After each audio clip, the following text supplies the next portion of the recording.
Hello guys, আমরা এখন কক্সবাজার থেকে টেকনাফের উদ্দেশ্যে রওনা হয়েছি আমাদের বাইক নিয়ে। আমাদের সাথে আছে আরো কয়েকজন। তো ওরা আছে আমাদের পিছনে। আপনি ট্যুরিস্ট বাইকগুলা যেগুলো আছে এগুলো আপনি সাইডের উপরে বা বেশি টান দিতে পারবেন না, কারণ এগুলাতে আপনার জিপিএস লাগানো থাকে। আপনাকে সমুদ্রের পাড়ে বাইক নিয়ে যেতে দিবে না, কারণ ওরা নিষিদ্ধ ওই জায়গায় যাওয়া।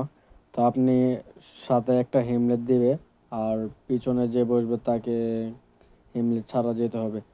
আপনার চারপাশে যে পরিবেশগুলো আছে অনেক সুন্দর, যা আপনার দেখতে খুবই ভালো লাগে। টেকনাফের দিকে আপনার সুপারি গাছ এবং কাঠ গজারি গাছ যেগুলো আছে এগুলো সবচেয়ে পরিমাণ বেশি।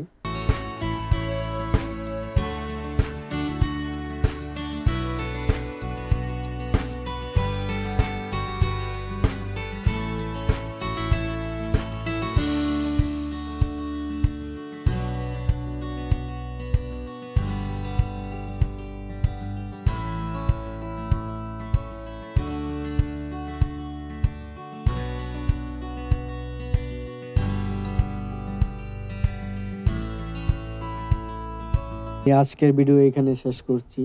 তো আমার ভিডিও যদি সবার কাছে ভালো লাগে থাকে, সবাই সাপোর্ট করে এবং লাইক কমেন্ট শেয়ার করে পাশে থাকেন।